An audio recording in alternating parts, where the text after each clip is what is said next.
Good morning बच्चों, आज मैं आपको कौन सी एक्सरसाइज 3.1 का लास्ट क्वेश्चन कराने वाला हूँ इस वीडियो लेक्चर में। तो ज़रा ध्यान दें सभी लोग। लास्ट क्वेश्चन देखो क्या कह रहे हैं। The cost of 2 kg of apples and 1 kg of grapes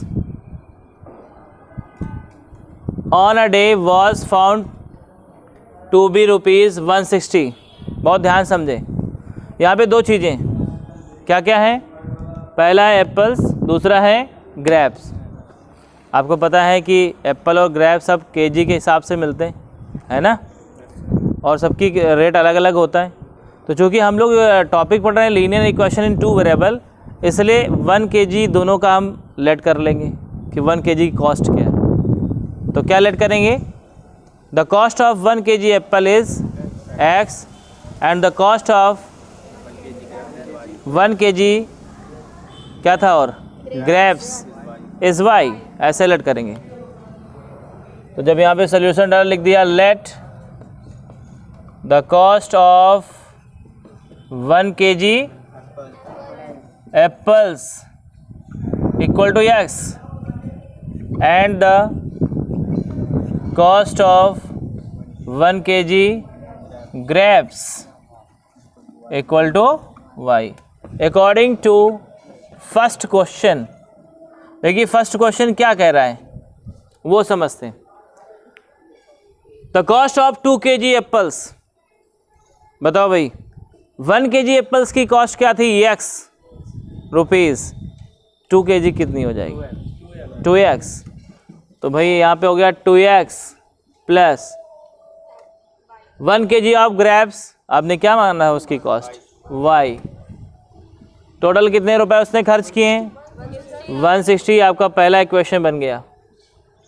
मेरे ख्याल से समझ में आ रहा होगा, आ रहा है ना। अब आगे देखो, इसके बाद दूसरा अकॉर्डिंग टू सेकंड क्वेश्चन, यानी कि second question according to second question. Question क्या कह रहा है जरा ध्यान दें। After a month the cost of 4 kg of apples and 2 kg grapes is ₹300। एक महीने के बाद क्या करता है वो, फिर 4 kg एप्पल्स खरीदता है। तो बताइए क्या कॉस्ट होगी 4X। 1 kg की X तो 4 kg की 4X, और 2 kg ग्रेप्स से तो हो जाएगा 2Y इक्वल टू कितना 300। ये इक्वेशन आपका हो गया सेकंड। मेरे ख्याल से बच्चों आपको आ रहा होगा, इतना समझ में आ रहा है। ऐसे इक्वेशन बना लेते हैं। इसके बाद हमें कैसे प्रूफ करना है, हमसे कह रहा था कि इसको कैसे कैसे करना है, एल्जेब्रिकली वो हमने कर दिया है, और ग्राफिकली करने की बात कर रहा था, जियोमेट्रिकली मतलब ग्राफ में दिखाना है। तो चलो ग्राफ में दिखाते हैं। क्वेश्चन है हमारा आप लोगों से, ग्राफ बनाने के लिए पहले क्या करना चाहिए, y की वैल्यू निकालनी चाहिए। बिल्कुल सही, y के टर्म को एक तरफ रख के y की वैल्यू निकालनी चाहिए, है ना, बाकी सारे टर्म को दूसरी तरफ ले जाना चाहिए। तो ज़रा ध्यान दें, तो यहाँ पे हम पहले इक्वेशन का कर रहे हैं, ठीक है। यहाँ पर चलो भाई पहले इक्वेशन क्या थी, 2X plus y is equal to 160 थी ना। तो बताओ y की वैल्यू क्या हो जाएगी, 160 में 2X माइनस हो जाएगा। इतना आ रहा होगा समझ में, आपको आ रहा है ना। बस इसको यहीं पे छोड़ देते हैं और यहाँ पे बना लेते हैं एक टेबल हम लोग बाद में बनाएंगे, पहले दूसरी इक्वेशन की तरफ ध्यान देते हैं, है ना। दूसरी का बनाते हैं भाई, यहाँ पे कर लें। चलो भाई y की वैल्यू निकालनी है, तो पहले 2y इक्वल टू क्या हो जाएगा 300, और माइनस में -4x। ऐसा लग रहा है 2 से डिवाइड कर देना पूरे में। 2 का डिवाइड हर टर्म में हो रहा है कि नहीं हो रहा है, हो रहा है। तो पूरे इक्वेशन में डिवाइड कर देते हैं, जिससे इक्वेशन सरल हो जाती। तो 2 से डिवाइड कर दिया, तो भाई यहाँ बचेगा y, यहाँ पे 150, यहाँ पे 2x ऐसे आया। और इसकी भी हमने टेबल बना ली ऐसे, यहाँ पे इस तरह से, यहाँ x ले लेंगे, यहाँ पे y। और अब इसको हम लोग यहाँ पे रिप्रेजेंट करेंगे। इसके लिए हमें क्या करना पड़ेगा, यहाँ पे साफ सुथरा रखना पड़ेगा। तो देखो भाई, हमने आपसे बोला था x की ऐसी वैल्यू लेना, x की ऐसी वैल्यू जिससे क्या हो, फ्रैक्शन ना आनी चाहिए, यही बोला था ना मैंने। अब देखो इसमें देख रहा हूँ मैं, अगर x की वैल्यू 0 लेता हूँ, कितना लेता हूँ, x की वैल्यू 0 लेता हूँ तो बड़ी समस्या क्रिएट हो जाती। पूछो क्या समस्या? ये क्रिएट हो रही है कि ये पूरा 0 ये 160 आ जाएगा, और 160 को दिखा पाना बड़ा मुश्किल होगा ना, होगा कि नहीं होगा? तो भाई क्या माने फिर, बोलो क्या माने? 80 मानेंगे तो भी तो दिक्कत हो जाएगी। ऐसा करते हैं, x की वैल्यू क्या माने, 5 मान लें, x की वैल्यू 5 मान लो। 5 2 जा 10 माइनस करेंगे कितना हो जाएगा 150, और 150 को हम दिखा देंगे कुछ लेट करके, लेकिन बहुत लंबा जाएगा। चलो ऐसा करते हैं 50 लेट करो, सही है। यहाँ पे x की क्या लेट करोगे, 50 लेट करो, तो 52 जा कितना हो गया 100, इसमें माइनस करो क्या आएगा 60, ये सही लग रहा है ना। आगे बढ़ो, 50 के बाद क्या ले लें 60 ले लेते हैं। हमें तो ग्राफ खींचना है, ऐसे नंबर लेंगे जिससे हमें कोई सरलता रहे। 62 जा 120, 120 को 160 माइनस करो 40। अब यहाँ पे क्या ले लें 80 ले लें,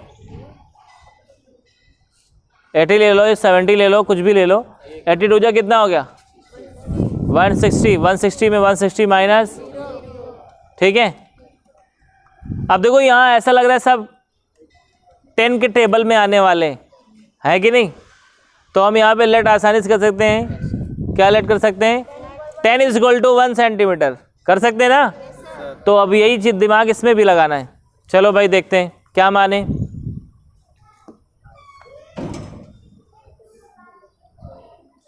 एक्स ये 30 मान लें, 40 मानते हैं। चलो एक्स की क्या है मान लिया 40, 42 जा और 80 को 150 माइनस करो 70। यही दिमाग लगाना बेटा कि 10 के टेबल बनाना चाहिए। अब आगे बढ़ो, तो मान लिया यहाँ पे 50 जब मानेंगे 52 जा 100, कितना बचेगा 50 आया। आगे बढ़ते हैं, समझ में आ रहा है ना। देखो आगे 50 के बाद क्या ले लें,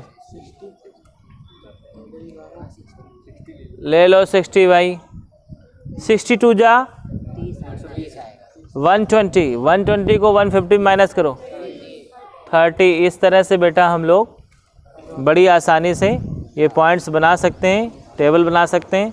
अब इन्हें हमें शो करना है, तो मेरी बात ध्यान से सुने। जब इसको शो करने से पहले लेट करेंगे, जब यहाँ पे सॉल्यूशन करेंगे, देखिए आगे, तो यहाँ लेट करेंगे। Let 100 is equal to 10 is equal to 1 cm। क्या कर लेंगे 10 इज इक्वल टू 1 cm। आप ज़रा गौर करें, ये देखो मैंने ग्राफ बनाया, ये एक्स एक्सिस है और ये वाई एक्सिस है। बहुत ध्यान से समझें।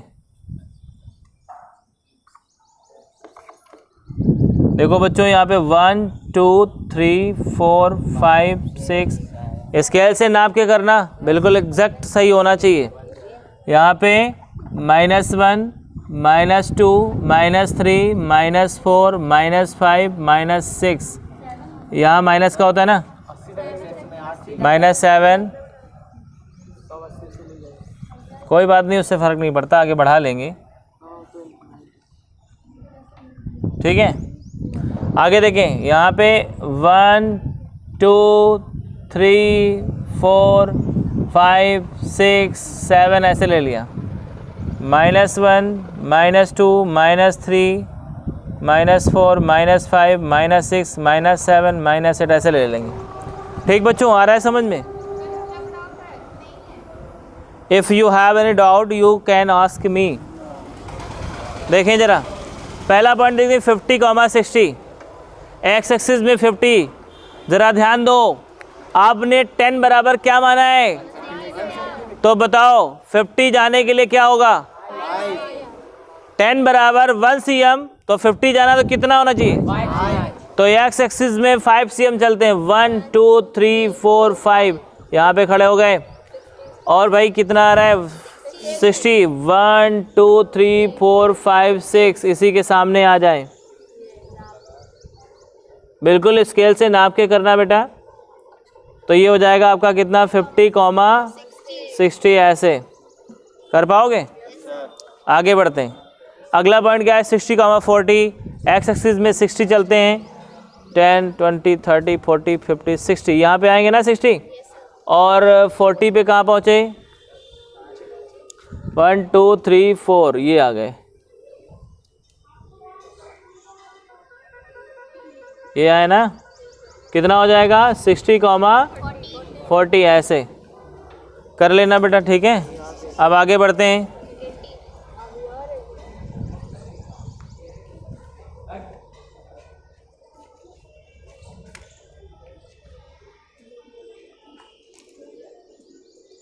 अब देखो इसके बाद अगले पॉइंट में आते हैं 80, क्या मतलब ये बंदा तो सिर्फ एक्स एक्सिस पे चलेगा, वाई पे चलना ही नहीं है। तो 80 कहाँ पे आ रहा है 1 2 3 4 5 6 7 8, ये आया 80।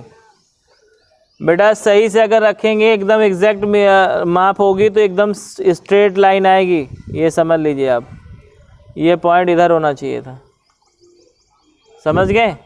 ऐसे इस तरह से स्ट्रेट लाइन आएगी, एरो लगा देना दोनों तरफ, मतलब इससे पता चलता है कि ये जो लाइन है दोनों तरफ एक्सटेंड हो रही है। आगे देखें ज़रा, आओ दूसरी वाले के लिए खींचते हैं। एक्स की वैल्यू कितनी भाई, एक्स में 40 चलें, 40 का मतलब 1 2 3 4 पे आ गए, यहाँ पे ऐसे टिक कर लिया। और वाई पे 70 चलना है, तो 1 2 3 4 5 6 7, ये हो गया। तो इसी के सामने आ जाते हैं, कितना हो जाएगा ये, यहाँ पे आएंगे। कितना हो गया जल्दी बताओ 40, 70, ये आपका पॉइंट ये हो गया ऊपर वाला। आप देखें जरा 50, क्या है 50, ये एक्स एक्सिस में 50, 1 2 3 4 5, और वाई एक्सिस में 50, 1 2 3 4 5, यहाँ पे इनके सामने आ गए इस पॉइंट पे। और थोड़ा सा इधर कर लेते हैं, ये क्या हो गया ये 50, 50, ऐसे आगे बढ़ते हैं। क्या है 60, 30, तो 1 2 3 4 5 6 और 30 चलना है, 1 2 3, तो इसके सामने यहाँ पे आ जाएंगे। कितना हो जाएगा ये 60, 30। अब बेटा स्केल रख के इसको ऐसे सीधे इस तरह से ज्वाइन करा देंगे, तो ऐसे आपकी रे आ जाएगी, ठीक है। इस तरह से फिगर बनेगा। जब आपकी मेजरमेंट बिल्कुल सही होगी तो एकदम एग्जैक्ट फिगर सही बनेगा। अब बेटा इसमें अगर कोई दिक्कत हो तो मुझे बताएं आप लोग।